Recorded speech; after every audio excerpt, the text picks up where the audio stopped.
السلام عليكم ورحمة الله وبركاته. ازيكم حبايبي، اخباركم؟ يا رب دايما تكونوا بخير. النهاردة بإذن الله هنعمل المرحلة الأولى لعمايل الكشك الصعيدي. المرحلة الأولى دي بنبدأ فيها ان احنا نشوف ايه هو نوع القمح اللي احنا بنستخدمه، وكمان بنوصل لمرحلة ايه في سليق القمحية بتاعتنا، وهقول لك كل حاجة بإذن الله، والفيديو كله معلومات بس. بتصلي بينا على الحبيب المصطفى، اللهم صل وسلم وزد وبارك عليك يا حبيبي يا رسول الله وعلى آلك وأصحابك أجمعين. هنسمي الله كده وهنبدأ. طبعا سليقه لازم بيكون على القوانين، ما ينفعش انك انت تسلقيه. لو انت هتعملي كمية كبيرة ممكن تبدأ انك انت تعملي من كيل واحد قمح. هقولك كل حاجة في الفيديو بإذن الله. لو انت هتعملي كيلو واحد هتعملي ازاي، ولو انت كمان هتعملي كمية كبيرة هقولك تعملي ازاي. هنا بقى من بداية الفيديو خالص بدأنا جبنا معانا بسم الله ما شاء الله اللهم بارك ويبة قمح. الويبة دي يعني كيلة وكيلة، الكيلة 6 صفايح. نوعية القمح ايه يا ام يوسف؟ نوعية القمح عندنا هنا النهاردة بإذن الله كده اي نوع قمح في الاول بينفع. يعني اي نوع قمح عندك موجود بينفع، سواء بيسيح او مش بيسيح، لان الموضوع ده احنا مش هنخبزه، ده احنا هنعمله كشك، يعني هيتسلق ويتدش. وكمان هنكمل باذن الله في الفيديو كل حاجه ان شاء الله هقولك. هنا بقى قلت لك نوع القمح ايه، اي نوع قمح زي ما بتقولي. احنا عندنا هنا نوعيه القمح بتاعتنا نوعيه سخه ماشي، بس فيها شعيره، فيها طوبه، فيها حته حمرة صغيره كده. اي حاجه موجوده في القمحيه لازم نتنقى كويس قوي، ما هو زي اللي بيتغسل ونطحنه في المكنه، ده لازم ننقيه كويس. اهو شايفه شعيره، في حته طوبه، في حته حمرة كده من اللي هي بتاعه الطوب الاحمر، بتبقى مجموعه او محصوده مع القمح، هما بيحصدوه وبتيجي معاه لما بينزل في الدراسه. تمام كده، فلازم كل ده كده انا بشيله. هوريكي برضو كل حاجه في الفيديو باذن الله. ببدا ان انا اخد شويه قمح بساط في الغربال زي ما انت شايفه كده. ده الغربال اللي بنغربل بيه الذره وبنغربل بيه القمح. عندي طبعا لما نيجي نغسله ونيجي نطحنه، او مثلا الذره تيجي تحمصيها وتغربليها علشان تحوشي منها الهاموش اللي موجود فيها، علشان توديها المكنه تطحن وتيجي لك دقيق ذره. تمام كده. هنا بقى دول طبعا زي ما قلت لك ويبة قمح، يعني كيلة وكيلة. الكيلة 6 صفايح. تمام كده. الكيلة بتيجي 14 كيلو. الكيلة القمح بتيجي حوالي 14 كيلو، وفي بيبقى 13 وفي بيبقى 15 على حسب ما انت هتاخديها بالميزان ولا بالكيل. تمام كده. سعر كيلة القمح دلوقتي بسم الله ما شاء الله اللهم بارك ممكن تدخل على 200 او 200 وحاجة. تمام، لان طبعا احنا في موسم غلا، يعني السنه دي الحاجه غاليه شويه فالحاجه رفعت. قبل كده كانت بتكون ب 150 وب 160 165 حاجه زي كده. السنه دي طبعا سعرها رفع. هنا بقى عندنا، يعني هنا لو انا هعمله كشك لازم انقيه كويس واغربله كويس وانضفه تمام، ما يكونش فيه اي حاجه خالص. انتوا نفسكم شايفين ان احنا بننقيه واحده واحده على الصينيه. يعني اللي انا بعمله في الغربال ده بجيبه للجماعه هنا ينقوه على الصينيه زي ما انتوا شايفين، بنفرزه قمحايه قمحايه. ليه يا ام يوسف؟ علشان الحاجه دي انا هدشها، ولما تدش لو فيها طوبه او فيها اي حاجه غريبه بتدش معاها وبتوصل لنا في الاكل اللي احنا هنعمله، ويقرش بقى معانا كده ويبقى طعمه مش كويس، وكمان يدينا في الاكل حاجه بتقرش، فمش هتعرفي تاكلي الكشك اللي انت هتستخدميه. لازم تنضفيه كويس. شايفه ما فيهوش اي حاجه خالص غير القمحيه بس. بدأنا خمرناه كده وقلنا هنخمره لغايه ما نروح يعني خمرناه حوالي 3 4 ساعات كده، وقلنا هنبدأ ان احنا نعمل القوانين بتاعتنا. عبال ما نشتغل في القوانين ونعدلها ونقنرها كده نبدأ ان احنا نرجع تاني نغسل القمح ونجيبه. هنا بقى بنعدل القوانين. هنا انا عندي زي ما قلت لك ويبه. الويبه شايفه الحلل ما شاء الله، الحلل دي بنسميها حلل زي حلل الطباخ، يعني حلل مقاسها كبير مش مقاس صغير. ليه يا ام يوسف؟ علشان انا لو حطيت القمح وعليه ميه قليله بيشيط مني من تحت. لازم ان انا اجيب حله واسعه وازود الميه. يعني القمح لو مقدار الميه مقدارين، فاهميني؟ يعني القمح لو مقدار الميه مقدارين. يعني انا لو هحط شفشق واحد قمح او كوبايه واحده قمح بحط كوبايتين و3 ميه على حسب الحله عندي. ما بزود لهاش قمح كتير علشان ما تشطش مني. في الاول خالص هنا انا بعدل في القوانين، بخلي القوانين بتاعتي على الارض مش على السطوح، لانه بسم الله ما شاء الله اللهم بارك بياخد له حوالي 3 ساعات على النار، ونار بتكون عاليه، فما ينفعش احطه على السطح علشان ما تبهدلش الدنيا. احنا هنا كده في مكان ارضي خالص على الارض، وبنحط القوانين بتاعتنا ظبطناها، وهنروح بقى نغسل الحلل بتاعتنا. وبعد ما عدلناها وجبناهم حطيناهم اشتغلنا فيهم بالميه، بنزود فيهم ميه الاول ومشغلين النار في نفس الوقت. تمام كده. وعندنا القمح هناك ماله مخمرينه بالميه. ليه مخمرينه 3-4 ساعات؟ علشان القمحايه تفوش معانا وتشرب من الميه، وفي السليق هنا ما تاخدش معانا وقت كتير في السليق، لان انا لو غسلت او حطيتها على طول في الميه بدل ما تاخد معي 3 ساعات او 4 ساعات لا هتاخد 5 و6. فاهميني؟ وطبعا زي ما انتوا عارفين الجو حر، لا احنا لما بنخمره كده ما بياخدش معانا وقت كتير. دي اسمها البليله. دي البليله اللي فيها الناس كلها بتعملها وبتبيعها مثلا مع الفول والحاجات دي، الفول المدمس والحاجات دي في المحلات بتاعه الفول والطعميه. تمام كده.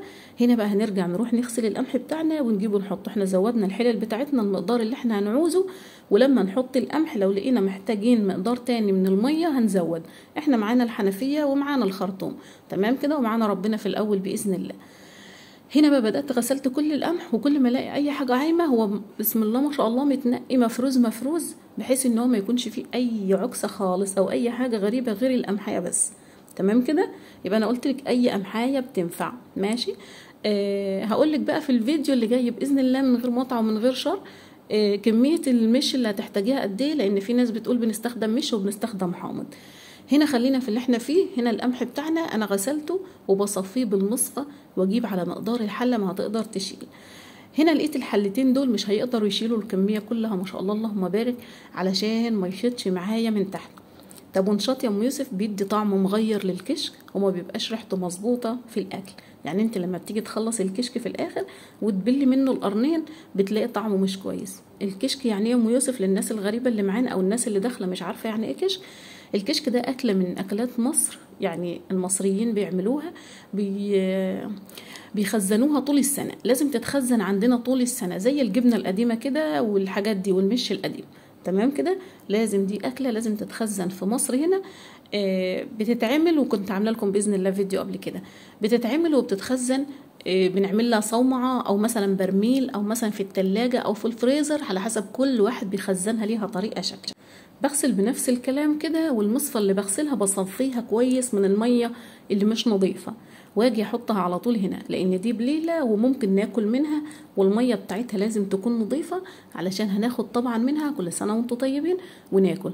طب امتى عمايل الكشك يا ام يوسف؟ عمايل الكشك دي في مطلوع القمح الجديد. ما ينفعش ان انا اعمل من القمح القديم الكشك. ليه؟ علشان ممكن يكون في دقيقه او سوسه ما ينفعش ان انا استخدمه تاني في الكشك. لو استخدمته في الكشك هيسوس معايا على طول وطعمه هيغير معايا على طول. فلازم استخدم قمح جديد وكل حاجة جديدة. فعلشان كده بقولك بنعمله في مطلوع القمح الجديد. كل سنة وانتم طيبين. القمح طالع بقاله مثلا شهر ولا شهر ونص، خلاص بنبدأ نعمله في الأوان ده. أيوة الجو حر بس هو أوانه ده في العمايل. كده أنا ستفت القمح بتاعي في الحلل بحيث ان انا يعني واحدة حطيت فيها 3 صفايح، التانية حطيت فيها 5 صفايح، التالتة حطيت فيها مثلا 6 صفايح ولا 7 صفايح الموجودين على حسب مقدار الحلة عندي. طبعا القمحية عندي مبلولة يعني فايشة، المقدار فيها مقدارين. تمام كده. لو انا حطاهم ما همش مبلولين قبليها ب5 ساعات مثلا زي ما قلت لك او 4 ساعات، فما هتكونش علو كده في الحلة، هيكون علوها بسيط لكن هتاخد وقت معايا كتير على الكانون. هنا بقى بسم الله ما شاء الله بنزود نار بقى وقاعدين جنبيهم، ما بنسيبهمش خالص. ومغرفة كبيرة بقى كده ولا عصاية كبيرة عندك اي حاجة كبيرة بتستخدميها، هنبدأ ان احنا كل 5 دقايق هنبدأ ننكش الحلة من جوه. يعني ننكش الحلة يعني نقلبها نديها تقليبة كبيرة علشان خاطر ما تشطش معانا من تحت. هنا بقى بنزود نار، انا مره ومحمد مره واللي موجودين كل واحد بيعمل مره. ربنا يبارك في الجميع ان شاء الله كده ويديهم الصحه والعافيه. هنا بقى ببدا ان انا اهو زي ما انت شايفاني كده مش باهمل الحله خالص في السليق، يعني في النار زوادة النار تحتها. كل الكلام ده انا عملته على الارض تحت، ما عملتوش على السطوح علشان السطوح ما تنضرش مني. الكوانين اللي عند السطوح دي بنستخدمها الاكل بسيط او اي حاجه بسيطه، انما ده شغل تقيل ما شاء الله اللهم بارك بياخد وقت على النار فبيهلك شويه في الارض اللي تحتيه. زي ما انت شايفاني كده انا غسلت العصايه الكبيره دي او مغرفه كبيره عندك، وببدا ان انا انكش القمحايه بيها من تحت. كل ما تغلي القمحايه معايا كل ما بدي تقليب اكتر، يعني كل ما بتبدا الحله تغلي معايا ميه ببدا ان انا انكش القمحايه اهي ما شاء الله اللهم بارك بدات تغلي معايا وبتغلي كويس. النار شديده تحتيها علشان ما تاخدش معانا وقت. تمام كده. دي اصغر حله فيها حوالي 3 صفايح ما شاء الله اللهم بارك، ده على الكانون العادي الصغير. هنا ببدأ اشتغل زي ما انتوا شايفين كده، ببدأ ازود نار، حطب ماشي او لحماشي اي حاجة موجودة عندك، المهم التقليب المستمر في الحلة، ما بسيبهاش واقعد. كل 5 دقايق بقوم اقلبها، كل 5 دقايق بنقوم نزود نار ونقلبها، تمام كده، علشان ما تشطش مني من تحت. لو هي كتلت القمحاية تحت والمية عمت فوق وفضلت تفور من تحت، هتبدأ تدي لزقة في القمحاية من تحت في الحلة، وهتبدأ تديني ريحة شيطان كده ونشاطط. طبعا هقولك مش هينفع الكشك معاكي، تمام كده. يبقى احنا بنستخدم حلل واسعة، علشان كده ببدأ كل ما المية تقل من على القمحاية عندي ببدأ اديها تزويدة، وببدأ اشوف القمحاية عندي اخبارها ايه. هنا القمحاية عندي بدأت تدي نص سليق، يعني نص تسوية، بسيبها تاني وبزود المية. لازم ما بنقص مية ابدا علشان الحلة معايا ما تشتش. هي دي المشكلة في المرحلة الاولى، هي دي اصعب حاجة في المرحلة الاولى، ان انا القمحاية بتاعتي ما تشتش مني ابدا بإذن الله. يعني صلوا بنا على الحبيب، اللهم صل وسلم وزد وبارك عليك يا حبيبي يا رسول الله وعلى آلك وأصحابك أجمعين. هنا بقى النار عندي كانت هدت، أنا هديت النار بمزاجي ليه يا أم يوسف؟ علشان الحلتين الصغيرين كانوا خلاص يعتبر ادوا نص سليق، وسبتهم على النار الهادية حوالي 10 دقايق أو ربع ساعة، وبدأت إن أنا هبدأ أشيل بقى وأصفي القمحاية عندي. هتصفيها ازاي يا ام يوسف؟ بتتصفى على كذا شكل، ممكن تصفيها في المصفى وتغسليها لو عندك كمية مصافي كتيرة، او لو انت عاملة كمية قمح قليلة، يعني كمية كشك قليلة، بتبدأ تحطي في المصافي اللي عندك وتغسليها بمية وتسيبيهم على حاجة لغاية ما يتصفوا من المية اللي موجودة فيهم بتاعة السليق، لأنها بتكون كلها نشا وما ينفعش إن احنا ننشر على السطوح بيها، هيكلكع حاجة واحدة كده وينشف بالنشا اللي فيه، وهيديني حاجة واحدة مش هعرف أغربله، لأن أنا لازم أغربله قبل ما أدشه، يكون في ترابة في أي حاجة جت من على السطح لازم يتغربل. هنا طبعا ببدأ ان انا انشل من الحلة، يعني اشيل من الحلة الكمية واحط في الشكارة زي ما انتم شايفين. الشكاير دي مغسولة ونظيفة وتمام التمام، ما بعملش اي حاجة في الاكل دي الا لما بكون غسلاها كويس جدا علشان ما يجليش فيها اي حاجة تقرش، تمام كده. هنا بقى بحط الكمية على قد الشكار اللي عندي او على قد اللي انا هقدر اشيله وانقله. عندك مصفى ماشي، عندك غلق من بتاع اللهم صل وسلم على سيدنا محمد اللي كنا بنغسل فيه القمح زمان في الترعه لو فاكرين، صفي فيه عادي. اي مشنة اي حاجه انت بتستخدميها للحاجه دي استخدميها، ما عندكيش اي حاجه خالص من الكلام ده كله وانت في مدن، استخدمي المصفى العاديه بتاعه المطبخ، تمام كده. تمام كده. لو انا هعمل صفيحه واحده نفس الكلام، وفي الدقيه تكون تشيل مقدارين ميه على مقدار القمح، فهماني؟ يعني مقدارين ميه على المقدار القمح. لو انا هحط كيلو واحد قمح احط 2 و3 ميه، تمام. وبعليش النار قوي عليها على البوتاجاز وبراحتي كده واسلقها وابلها قبلها بيوم علشان ما تاخدش معايا وقت كتير في السليق. ولما نيجي باذن الله في المرحله التانية هقولك تعملي برضو فيها ايه مع الحامض ومع المش ومع البل ومع التخمير ومع التقطيع ومع كل حاجه باذن الله، هقولك برضو واكمل لك. احنا هنا بقولك لو انت هتعملي صفيحه واحده اعملي نفس الكلام كده واسلقي نفس الكلام، ولما نيجي في الفيديو التاني هقولك برضو تزوديها ايه وتحطي عليها ايه، تمام كده. هنا ببدأ اخد كل ال3 حلل بنفس الكلام. طبعا لو انت هتخلي كمية تتاكل بألف صحة وهنا، لو انت هتعملي كله نفس الكلام، بس طبعا لازم ندوق يعني وناكل. كل سنة وانتم طيبين. خلينا على قد الكمية اللي احنا هنحتاجها للأكل، وبدأنا عملنا الكلام ده كله. يبقى احنا عندنا الويبة بتاعتنا دي 12 صفيحة. 12 صفيحة يعني الكيلة قلنا 14 كيلو، خلينا في المتوسط خليها 14 كيلو. بدأت جبت كل الحلتين بتوعي الكبار وبدأت نشلتهم زي ما انتم شايفين في الشكاير. الشكاير بتصفي المية اللي عليها، شايفة السليق بتاعها عامل ازاي؟ مطقطقة بس، يعني طقة بس، قلبها باين بس، ما تكونش مهرية زيادة عن كده اهي زي ما انت شايفة بالظبط. تبدأ تطق بس ما تستويش زي البليلة اللي احنا بنسويها للأكل. زي ما انت شايفة هوريكي اهو نص طقة بس، يعني قلب القمحاية يدوب باين، ماشي الكلام.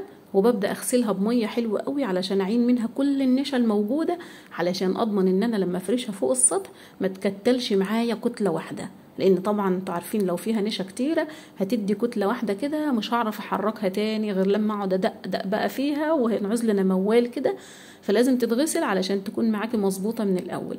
هنا انا بحط الطبق وفي كرسي نظيف برضو غسلاه وعليه الشكارة وببدأ انشل، لان انا ما عنديش مصافي تشيل الكمية دي كلها. انت عندك مصافي تشيل الكمية، اغسلي في مصافي عادي خالص وحطي الكمية في مصفى زي ما انت شايفة، وانزلي عليها بالمية الباردة على طول.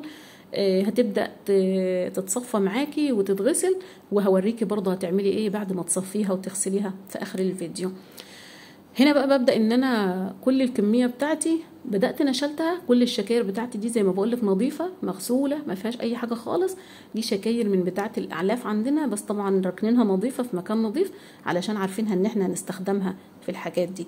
لو انا عندي اللهم صل وسلم على سيدنا محمد، الغلق اللي هو بالزعف، الغلق اللي بالزعف لو تاخدوا بالكم منه، اجدادنا زمان كانوا بيغسلوا فيه الحاجه دي، بس انا طبعا مش متوفر عندي الحاجه دي، فبديل ليها ايه؟ هي الشكاره اللي بتاعت اللي هي الرقيقه دي زي ما انتوا شايفه كده، علشان تصفي لي منها الميه اللي في القمح. طيب للشكاره عندي تخينه، ببدا برضه احط نفس الكلام، بس هي ما بتصفيش الميه، ببدا ان انا اديها زغتين بالسكينه كده علشان تبدا تنزل لي كل كميه الميه الموجوده. تمام كده، ببدا ان انا انزل كل الكميه بتاعتي. وكمان الحلل دي كلها هندعكها باذن الله بالصابون اللي هو الحتت اللي عملناه قبل كده في الفيديو بتاع الزيت المستعمل. ما شاء الله راحت نظيفه وزي العسل، يعني غسلناها كمان. هنا بقى بدأت ان انا خلاص المية بدأت تلمس الشكارة مني، هبدأ انقلها على الكرسي. هنا اخدت كل الكمية بتاعتي شرق في الحتة يعني عند ارض كده، وبدأت ان انا سيبت عليهم مية زيادة لغاية ما حسيت انه مفهومش نشا خالص. وبعد ما تصفوا ساعة ولا 2 على الكرسي، جبتهم وجيت على السطوح. اهم حاجة اكنس السطح كويس علشان ما يجيش عليه اي ترابة ولا اي عفرة ولا اي حاجة خالص، المكان اللي انا هنشر فيه يكون نظيف. بدأت ان انا عندي ستارة انا مش بستخدمها، ستارة او ملاية، بس الملاية ما تكونش قطن علشان ما يلزقش فيها القمح عندك. هنا طبعا بيكون مدي سخونية شوية لسه برضو، علشان كل ما يقعد على بعضيه بيدي حمو تاني. هبدأ ان انا بقى افرش القياس بتاعي وافرش الستاير بتاعتي عليه، او الملاية او المفرش اللي انت هتفرشيه. اهم حاجة ما يكونش فيه بقى ايه وبرة، علشان يعني مثلا ما تفرشيش دفاية شتوي علشان ما تشيلش الوبرة كل القمحية عندك وتيجي تلميها تغلبك. الحاجة اللي انا بفرشها ما تكونش هتلزق فيها القمحية. دي ستاير عندي، لو انت عندك هتفرشي نفس الكلام. عندك ملاية ما تكونش فيها وبرة، يعني مش دفاية شتوي. لو دفاية شتوي هتاخد كل القمحية فيها وتلزق فيها، هتغلبك لما تنشف وتيجي تعينيها، لان مهما كان ممكن يكون فيه نسبة نشا بسيطة تلزق معاكي في الملاية. هنا بقى ببدأ اودي بعيد عن بعضه شوية، لان انا هفرشه كله زي ما بغسل القمح بتاع اللي اوديه المكنة يطحن ويجيلي دقيق اللي هو الحبة الكاملة، او الدقيق السن، او الدقيق الابيض، او الردة النخالة. كل الكلام ده كله لازم يتفرش على السطوح كده يوم و2 و3. لما الاقيه نشف كويس هنبدأ نيجي في الفيديو التاني المرحلة التانية هنعمل فيه ايه بعد ما ينشف القمح عندنا. تمام كده، ببدأ افرش كل القمح عندي بحيث انه ما يكونش نسبة عالية على بعضيه ولا كمية عالية، علشان كل القمحية تشوف الشمس. وببدأ كل كام ساعة ببدأ ان انا انكشه، يعني الصبح واخر النهار. باجي اخر النهار افرش عليه ملاية علشان مفيش قطط تمشي عليه ولا حاجة على السطوح. باجي الصبح بعريه نفس الكلام، ولما اجي اخده لو فيه عكسة ولا حاجة كده كده احنا بنغربله بالغربال اللي شفتيني بغربل بيه في اول الفيديو، علشان لو في ترابة، لو في حاجة عدت عليه، لو في حاجة جت عليه، كل ده بينزل من الغربال قبل ما اوديه يدش. تمام كده، تمام كده. هبدأ افرش كميتي كلها زي ما انتم شايفين. اي سؤال عندك اكتبيه في التعليقات، اي معلومة انت عايزة تعرفيها اكتبيها في التعليقات وبإذن الله هرد لك عليها. بفرش الكمية بتاعتي كلها زي ما انت شايفة لغاية ما ببدأ ان انا اعرف خلاص ان كله بقى سوي واحد وكله مقدار واحد. ببدأ ان انا بقى لو عندك كمية اكبر افرشي قياس اكبر، لو عندك طبعا كمية قليلة افرشي حاجة على قد الكمية اللي انت هتستخدميها. هنا بقى فرشته فرشه عبارة عن قد ايه يا ام يوسف؟ علو عبارة عن شوفي اخرك يعني 2 سنتي، مفيش اكتر من كده. ولو قدرت تخليه سنتي يبقى انت كده تمام و10/10. يلا بقى نشوفه بعد ما فرشناه بقى اخباره ايه. هنا خلصناه وفرشناه كله على السطوح والدنيا تمام، والشمس ما شاء الله اللهم بارك. ربنا يا رب يبارك لنا في رزقنا ورزق اولادنا ويصلح لنا حالنا وحالكم يا رب، اللهم امين. ما تنسوش تدعموا الفيديو بلايك علشان يكبر، وان شاء الله باذن الله الافاده تعم. ولو ليك اي سؤال اكتبيه في التعليقات وانا من عيني ليكي حاضر. واشوفكم على خير باذن الله في فيديو جديد، ونكمل باذن الله طريقه عمل الكشك مع بعضينا في المرحله الثانيه. الفيديو اللي جاي باذن الله دي اول مرحله ليه، لو انت لسه داخله ان شاء الله نكمل مع بعضينا المرحله الثانيه. يلا حبايبي، في حفظ الرحمن، مع ألف سلامة، أشوفكم